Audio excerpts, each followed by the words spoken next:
Hello Pisces, and welcome to your September 2021 reading.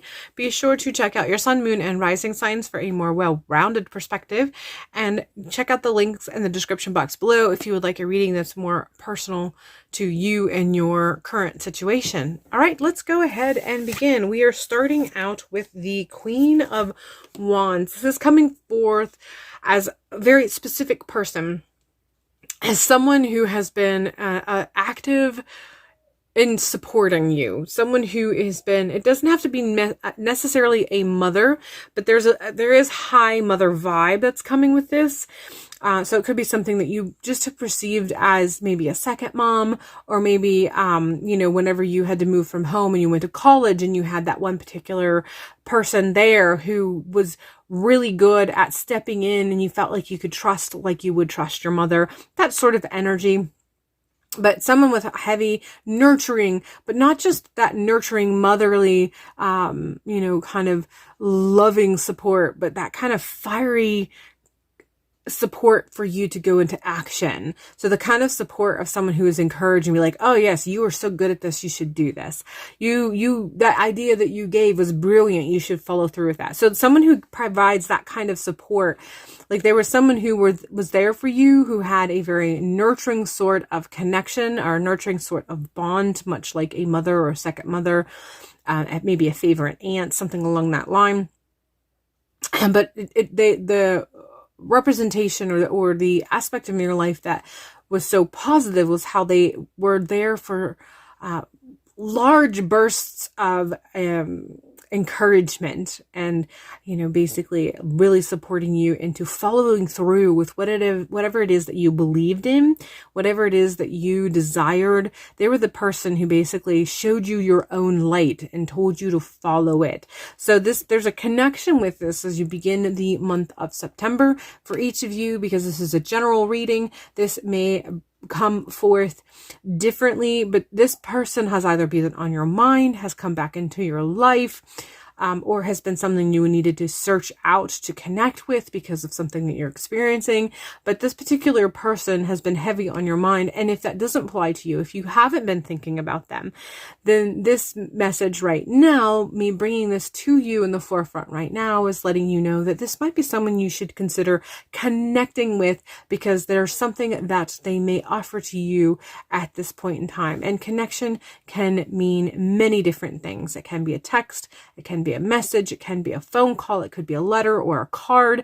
And if for some reason you are of the select few who this particular person has passed on, you may go through what you need to do to honor them and the influence they have in your life as a means of inspiration for you currently, and how you can kind of tap into that bright light that they provided that helped you to see your bright light, for you to work through whatever it is that you need to work through at this point in time.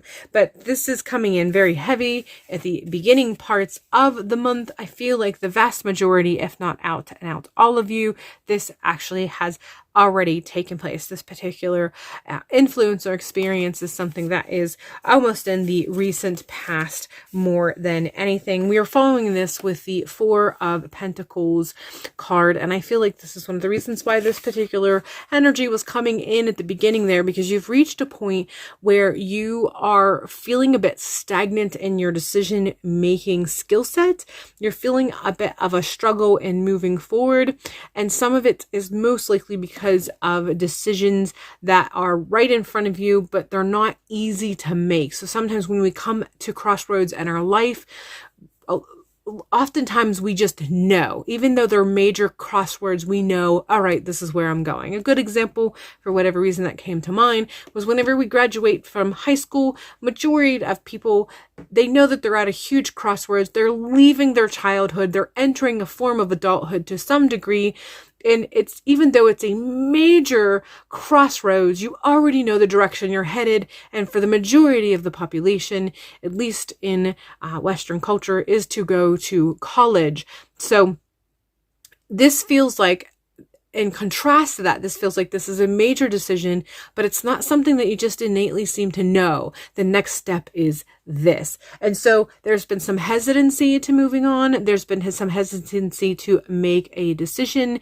And you feel like you know kind of sort of what you want to do, kind of sort of what the decision is that you want to make, but you haven't quite grabbed onto it. And so you've gotten into a state of almost homeostasis or stagnation as a result of it, hoping for some sort of a sign. And I feel like that's where this particular person that I was mentioning in the beginning of the reading comes through. This is someone that you most likely would have kind of called upon, if not for direct advice, at least inspiration as to what your decision may be. And they're being let to know that you can still kind of tap into that, however that is applicable to you in your current situation and relationship with this particular person. You can tap into it, but ultimately, this decision is yours. It is something that you are going to have to commit to eventually, whichever direction you decide to take, whatever it is that you decide to hold on to. But the Four of Pentacles comes across with the message of sometimes you do have to let go of something to grab onto that something new before you can move on. So however that applies, allow that to be so for you in your current situation as you move forward.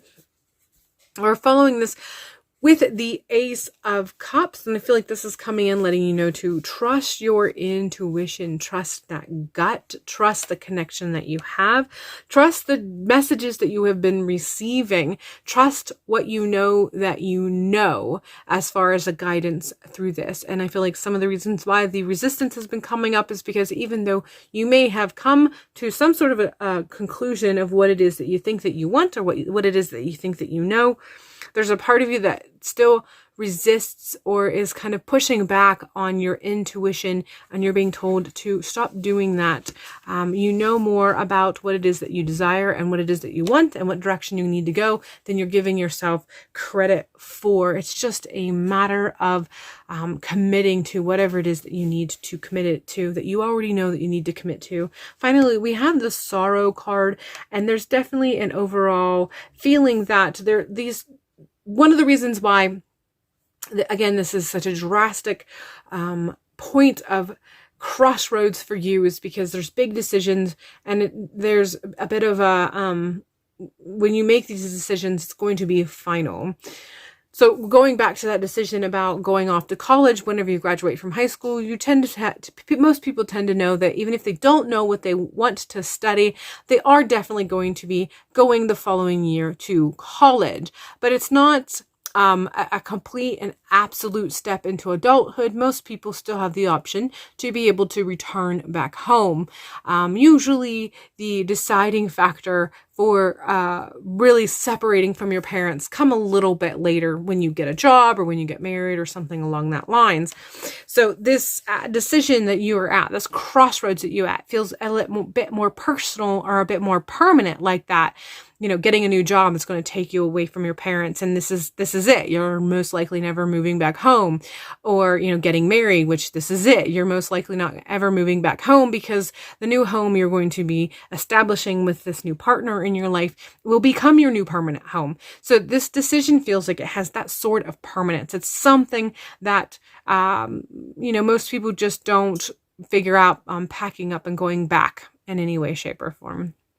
So it's a heavy decision, and there comes some bit of stress and a bit of sorrow, because you know that a chapter is ending. You know that a part of your life is closing, a door is closing, you are moving on. And it's not that what you are leaving behind can't be a part of you. It's just the relationship with that is now different. The relationship with that has been changed, and the change is permanent. It's not going to go back. You're on a new chapter, you're on a new platform, you're on a new foundation, however that applies. But ultimately, you're at a point in your life right now, you're facing something in your life right now in this month of September, that the decision is big.